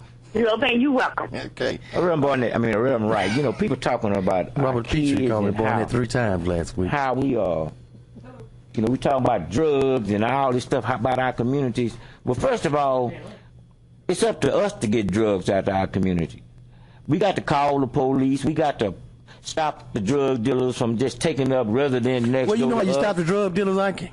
Go ahead. You know how you stop them? How? Stop using the drugs. Yeah. Well, okay. Look at we always talk about these kids and how these kids have all these issues, but we're living in a generation now where crack babies are having babies. Nobody want to address that. Well, let me say something, and that's society's way of targeting and labeling us. They say crack babies, but I know a young lady that was smoking crack when it was getting ready to deliver her baby. She had just got through smoking. Her son is now the president of a bank. Well, not all of them come out like that. Some of that stuff have birth defects. Well, some of them may have birth defects, but we've been dealing with birth defects ever since we've been over in this country. We've been dealing with much worse things than crack babies. I mean, their definition of crack babies, I don't understand it. What is that definition? ADHD has nothing to do with that because I had attention disorder. I like doing things. I do it right now. I can't still talk about ADHD now. We're talking about crack babies, you know. But I don't define the crack baby for me because everybody that I've seen that I know that smoked crack when we were coming up, that's had kids, their kids are successful. All of them. All the crack babies. Well, not all the ones that I've seen. I ain't saying all of them, but what is define the crack baby? Well, see, we got some of them that's out of order. I mean, you can say that it's well, some of them birth defects. Some of them crack and having to do with out of order. Well, you know, but I'm just saying some of it did because most of these people when they smoking crack, they're not eating, they're not getting all the nutrition that the body should get to take care of a baby. But what about the ones that ain't smoking crack, that's eating at McDonald's and everywhere else, that weighing 500 pounds and having babies? Is that healthy too? You're trying to get in trouble with these women. Let these women call in and talk. You starting stuff. Okay, let's go back to our lines. Okay, let's go to line 1 and say good morning to Rashonda. Good morning, Rashonda. Rashonda? You left me? Call back, Rashonda. Call back. IQ called you, made her hang up the phone. Okay. Call him fat. Okay, I didn't call him fat. I did not.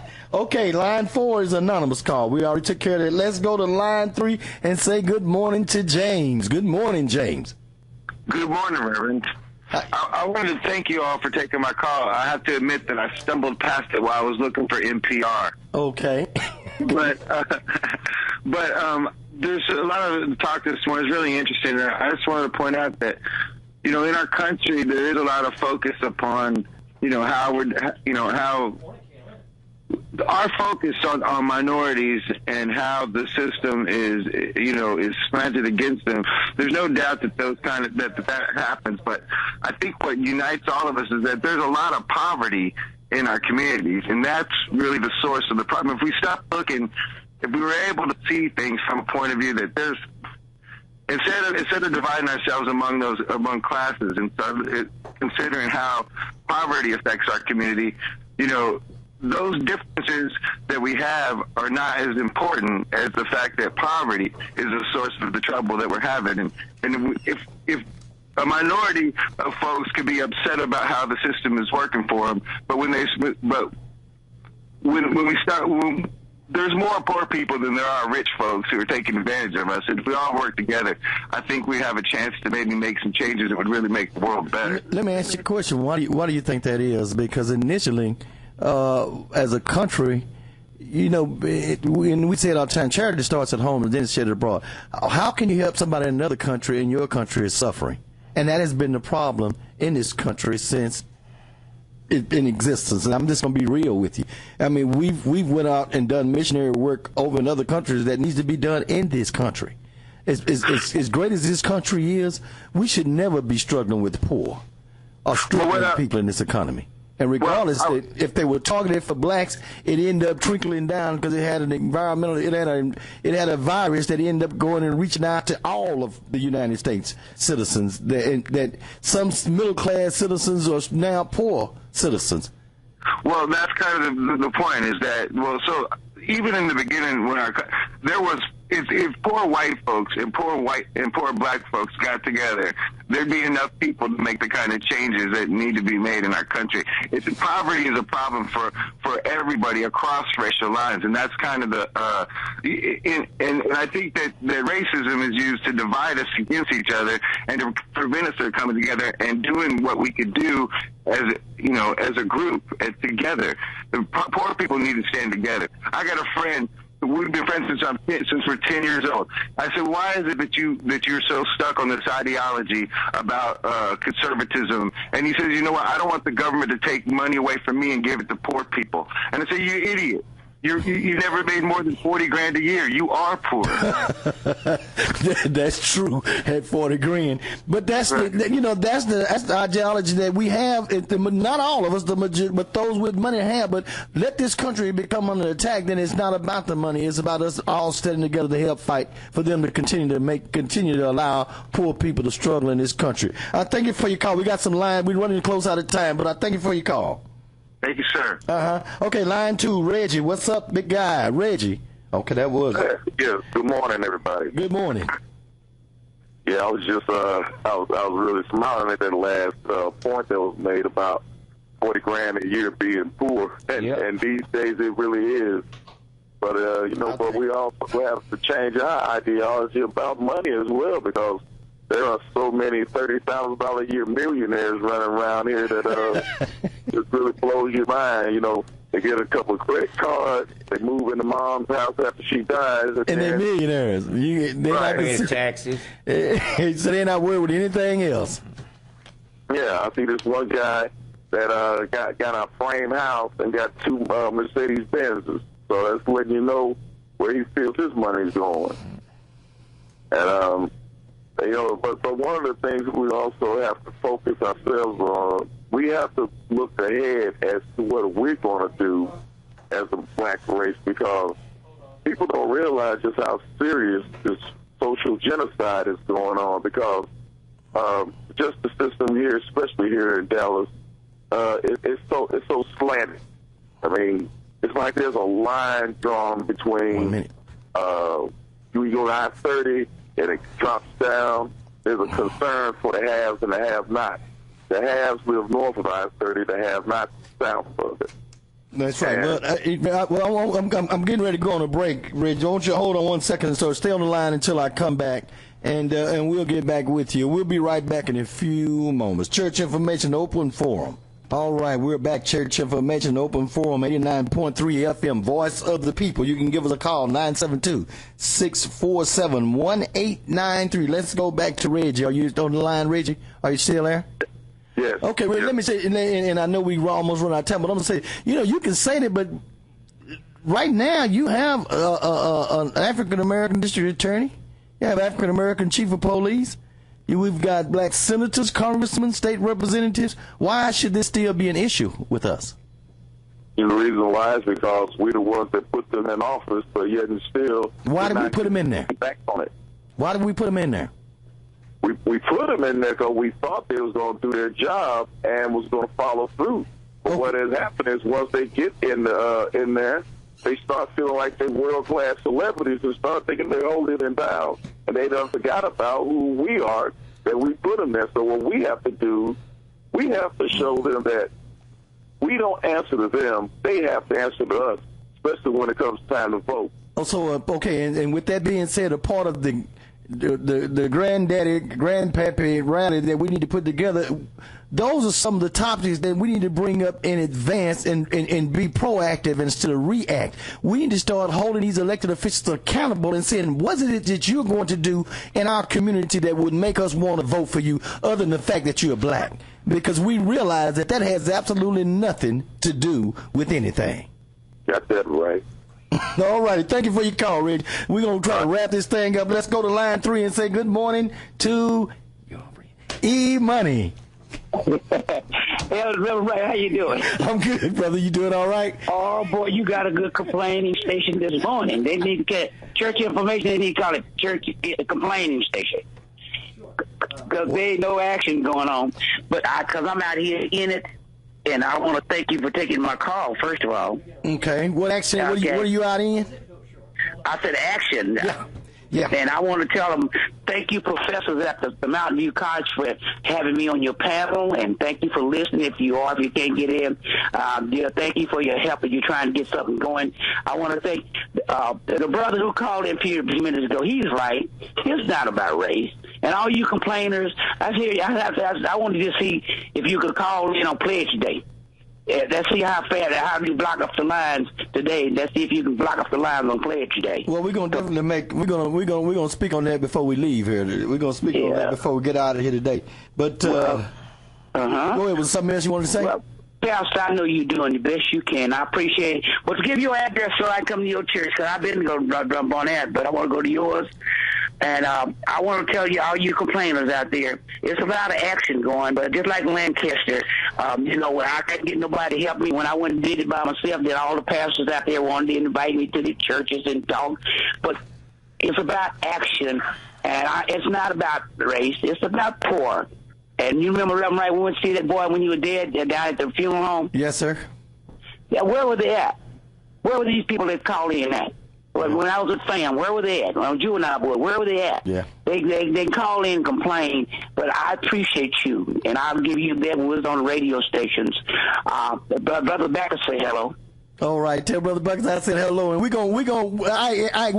talking about them, but some people actions. Attitude reflects leadership, and so we got to change our leadership ability, and we got to start showing them and teaching them what it is they need to do.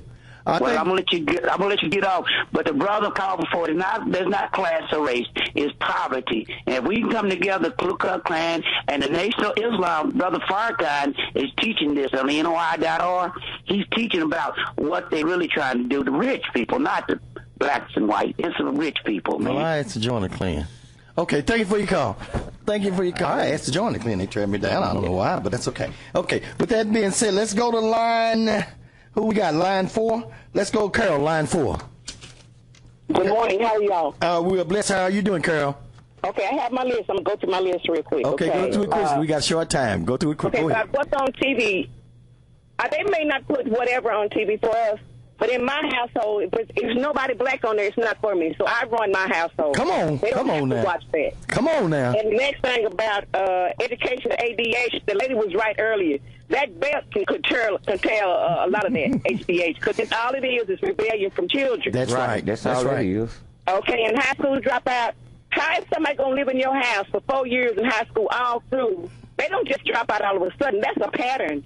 You can stop that. We got to take control of our own household. With the father or without a father. My husband wasn't with me. We were divorced. But my kids knew they had to pass their grade. And the parents got to stop letting the TV teach their children. You got to teach them. The mother is the first teacher. That's it, Carol. I'm going to give you my number. I know Adidas and know all of that and sagging and everything. You Come on. I feel the preaching coming on, Carol. I'm going to cut you short, but let me tell you, I'm going to give them my number at the end of the show. I want you to call me because you need to be a part of what we need to put together to help turn our families around. I thank you for your call. All right, let's go to line 1 right quick. And Peter. Good morning, sir. How are you doing? I'm doing great. How you doing this morning, Peter? Doing all right. Listen, everyone said everything about class and race. I think they're absolutely right, so let's get on to the next point. About 25 minutes ago, maybe 20 minutes ago, you called out a woman and said, hey, you know what? Why are you not being selective with your man? Right before the break, you remember, said, why are you not being selective with your man? Why are you hanging out with all these other dudes who know they're not going to be able to keep care of your child, yet you keep having more children by these same guys. Yet, just a little bit ago, you said that the gentrification and the genocide of the community of men is really tearing on the black family. So what I hear is that you're demonizing the women, but you're not giving credit. You know, the men have to take responsibility too. And you also talked about accountability. And then in my sentence, when I hear what you say is that you don't hold the men responsible. So I think that the men also have to be held responsible, as well as the women, to not to bring the family, as you say, to bring them together as one. Because you had a dad, you said, you had a mom, you said, but you can't have men just going around and creating crimes, or I should say be susceptible to crimes. I understand that the police target the black community more so than they do white communities or rich communities. I understand that. Why is that so? If you understand that, why is it? Excuse me, sir. If you understand that, why is it? Well, it's racism, it's class, it's all that. But at the same time, you have to be aware. You have to be aware that you have to wear your seatbelt. You can't drink and drive. You can't go out and smoke weed in the middle of the city when it's concert right there just because you're like, hey, you know what? I don't care. It's not. Don't have the attitude of fatalism. I agree with you, but let me ask you something. And I know we got a lot. We're running short of time, and I wish we would have called in earlier. When we say the genocidal attack, it's not like I'm beating up the black women. But I've said this, that in the 60s we had to deal with racism from the white man. In the 80s is the black man, the white woman, the black woman, and the white man. And the reason why I said that because there's no way in the world. First of all, how did crack get into the black community? Cocaine was a rich man's high. How did it get into the black community? It was designed to destroy the black man. Okay. You know what? You can also go down about the thing about how AIDS is created for the black community. Well, no, AIDS was not created for the black community. AIDS was a target for the homosexual and the gay community. Okay, but listen, these are conspiracies and machinations. My point is that right now, as it is, you got to hold a man accountable for criminal Absolutely, I agree. I'm not saying that. I'm not saying you don't hold him accountable. Yeah, I agree with you. Penitentiary, we'll hold him accountable. Yeah, we can get him out of college. Like it didn't sound like that when you. Well, no, sir. I do hold men accountable. Listen, because even though that woman run you up and divided the house, doesn't mean you still can't be a man to your children and be a father to your children. So I agree with you wholeheartedly, brother. Don't get me wrong. I'm not saying men are not responsible, because they very well should be.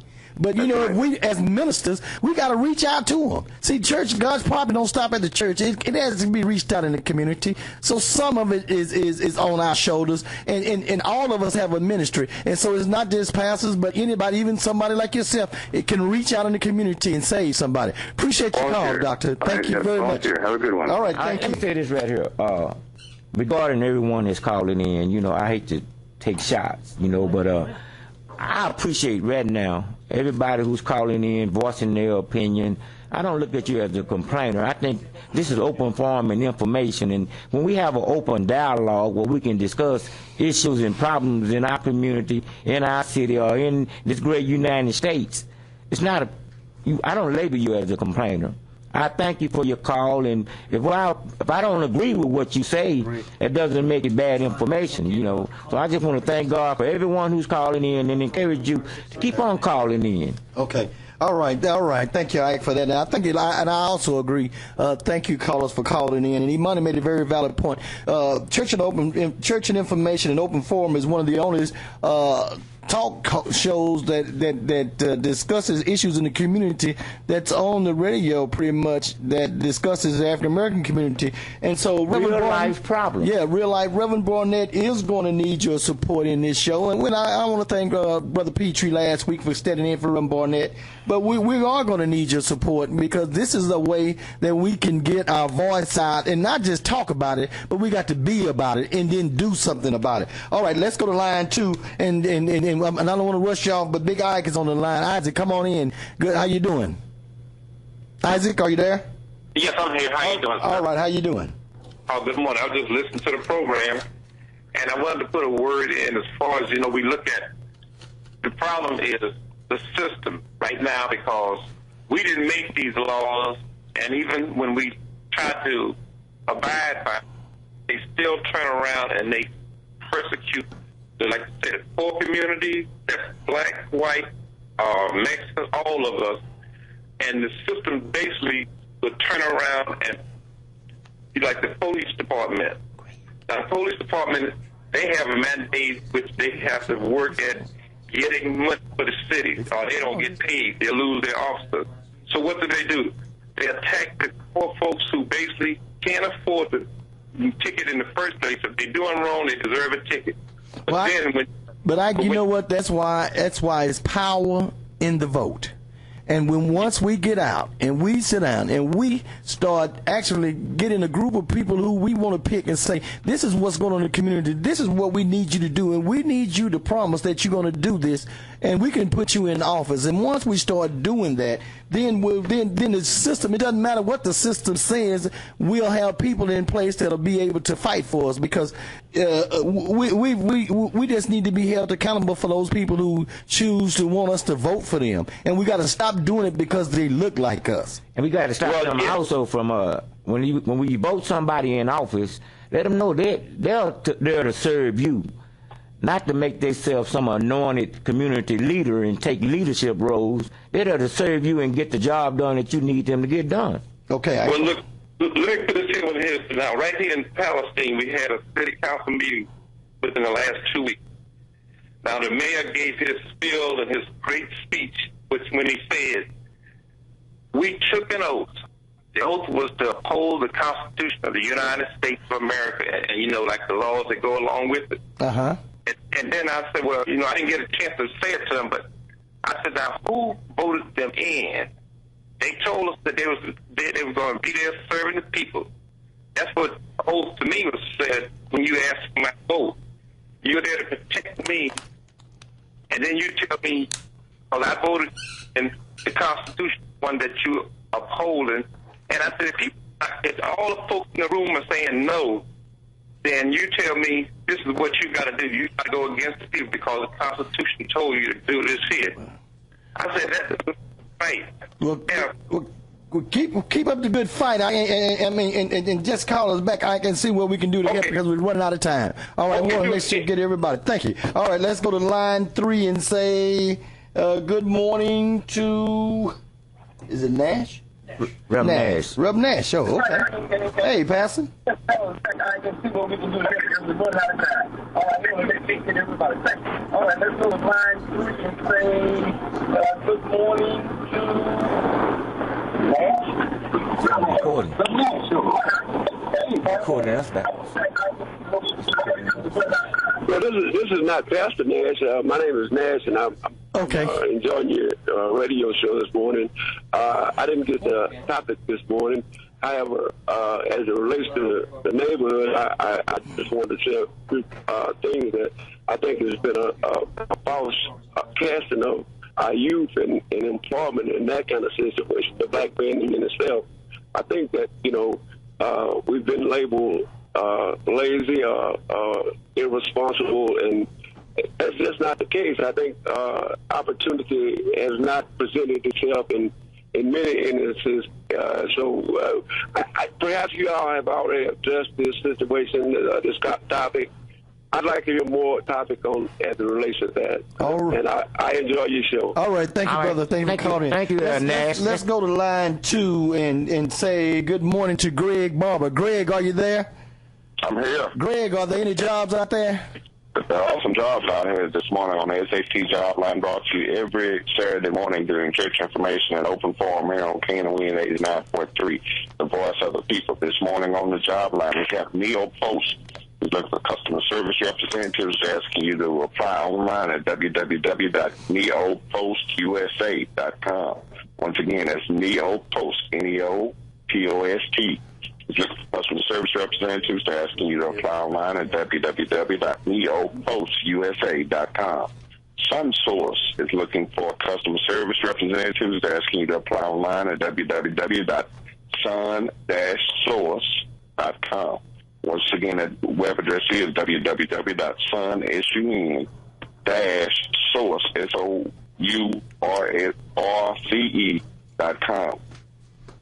Fleet Pride is looking for warehouse workers and order pullers. They're asking you to apply online at www.rn22.utilipro.com. Once again, that's Fleet Pride is looking for warehouse workers and order pullers. They're asking you to apply online at www.rn22.utilipro. That's ULTIPRO.com. Honeywell is looking for warehouse workers. They're asking you to apply online at www.careers.Honeywell. That's HONEYWELL.com. Once again, that's Honeywell is looking for warehouse workers. That's in your apply online at www.careers@honeywell.com. UTI is looking for warehouse workers. That's in your apply online at www.uti.appoapp1.com. Once again, that's UTI is looking for warehouse workers. That's in your apply online at www.uti.app1.com. If you are a child-loving, patient, and energetic individual and would like to work in the daycare setting, the number for inquiry is 972-290-4995. Once again, if you are a child-loving, patient, and energetic individual and would like to work in the daycare setting, the number for inquiry is 972-290-4995. If you are a person affected by addiction and need assistance with your recovery efforts, or an ex-offender trying to make their transition back into mainstream society, and need assistance with job search, the number inquiry is 214-634-2722. Once again, that number is 214-634-2722. Today is a good day if you're looking for a job to find one. Let me repeat that. Today is a good day if you're looking for a job to find one. Today is also a great day to get registered and ready to vote in the November election. Today is also a great day to get registered and ready to vote in the November election. Deadline to get registered is October the 6th, which is fastly approaching. And with that, we bring our SAT job line to a close. All right. Thank you, Dr. Greg Barber. Yeah, it's been a great show. Ike, I want to thank you for being a part of it. And what is it going to take for us to restore the black community? First of all, we got to bring the black family together. Black men, you got to start respecting black women. Black women, respect your black men and start raising our kids. Ike, you want to say something? We got a minute? I want to say this right here to all y'all that call in. I want to thank you. And this radio station, this program is about your voice being heard. Don't let nobody label you as being a complainer or a whiner. We're trying to get something done in our community that's going to help our people. And nobody's going to know your problem unless you tell it. God bless you and have a great day. All right. I'm Reverend Ronald Wright, Executive Director of Justice Seekers Texas. You can call us at 214-779-3549. Senior Pastor at God's Community Church of Joy, located at 7513 Old Luster Drive, Dallas, Texas. Give us a call. We had a great show. I want to thank our producer, Joe, and you all have a wonderful and blessed day. And thank you very much. Knon 89.3 FM in Dallas and Fort Worth, the voice of the people. Business owners, tell KNON's listeners about your business. You can put your business or event on KNON. KNON currently has space available to run announcements for you. Tell KNON's listeners about your goods, services, nightclub, concert, or event. Help keep the voice of the people on the air while putting your information on the air. KNON's been named the #1 radio station in Dallas by both the Dallas Observer and D Magazine. Put your business with Dallas's #1 station. Call now for more information at 214-828-9500, extension 227, or extension 233. For more information, go to KNON.org and click on the Run Spots on KNON page. It's a great way for your business to support community radio while letting more people know about you.